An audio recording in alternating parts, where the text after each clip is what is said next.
Hello,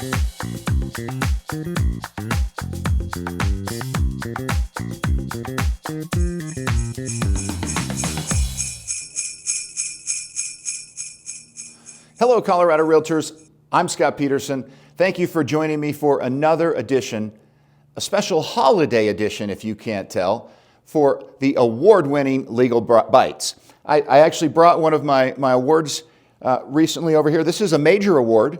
I'm not sure what I exactly won it for, but it is a major award. It's very fragile, so don't knock it over here as we film this today.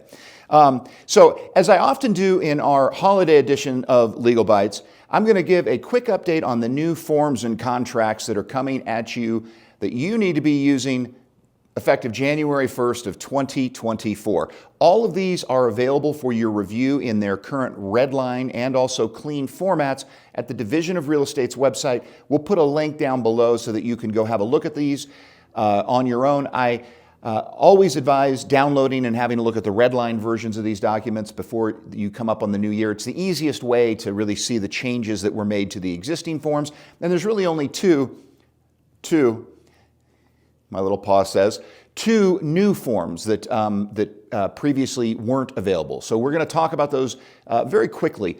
Most of the changes to the forms, and you already have received the bulk of the changes, in terms of the substantive form that you use, the contract to buy and sell, because back in August, I think it was about August 7th, you had Christmas came early for Colorado Realtors. You guys got updates to your contracts to buy and sell, as well as a minor update to the seller's property disclosure for residential. So every one of you should already be using those documents, and it should have been using those since very early August.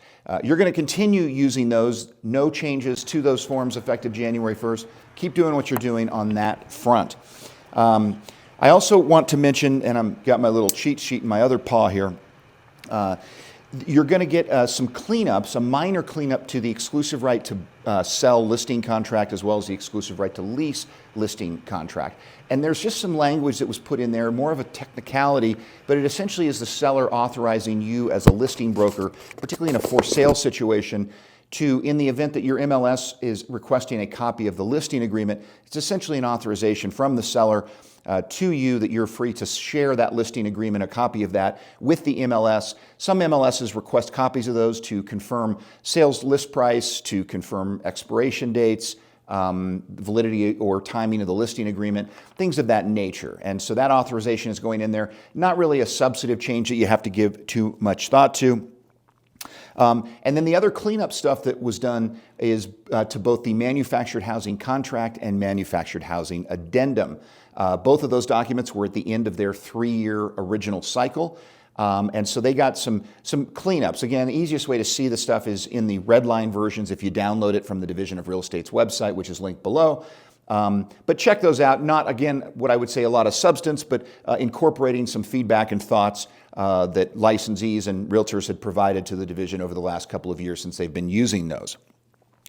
And then the other thing I'm going to mention is the two new forms that you should have a look at. One of them is going to be very narrowly used by the vast majority of folks because it's an energy benchmarking form. This is a kind of legislature's green initiative that a owner of a property, commercial property, so if it's a commercial property or a multifamily property, and the structure is in excess of 50,000 square feet, if it's being sold or leased, then the landlord, the property owner, seller or landlord, has an obligation to perform certain energy benchmarking tasks, carbon emissions, greenhouse gas emissions, and assign kind of an energy audit to that. And then that would need to be disclosed to potential buyers or tenants. And so this one-page energy benchmarking form is really just an update for a listing broker, either for sale or lease of a commercial property in excess of 50,000 square feet, to provide to the property owner, seller, or landlord, essentially making them aware of their energy benchmarking obligations.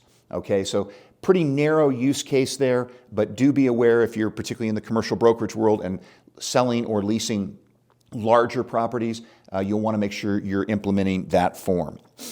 And then the last thing I'm going to mention is the seller's property disclosure addendum. That is a brand new form. And so in changing the seller's property disclosure for land contracts, they eliminated any structural references. So now the seller's property disclosure land has been cleaned up and essentially shortened quite a bit. So the only references that it might have to any structures on that land have been eliminated from seller's property disclosure land.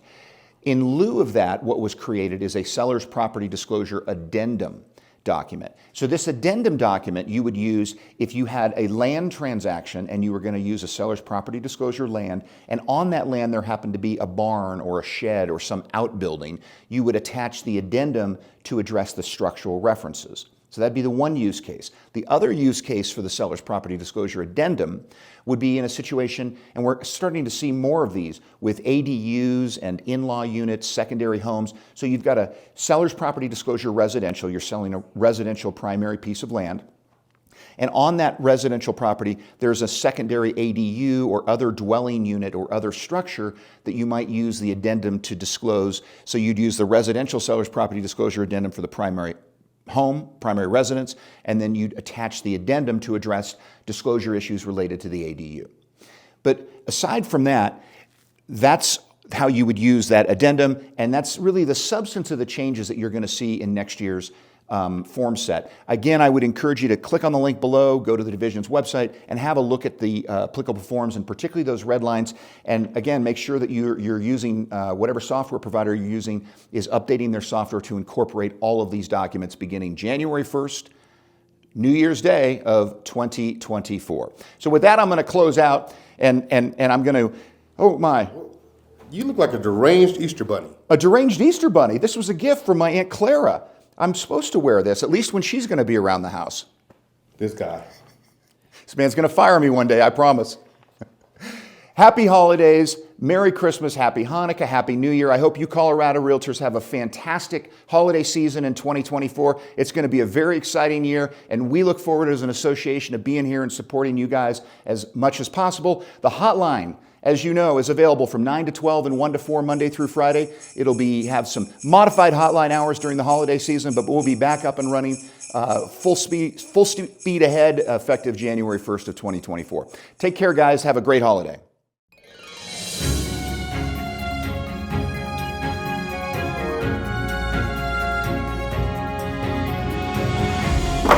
Oh, fudge! It's fragile!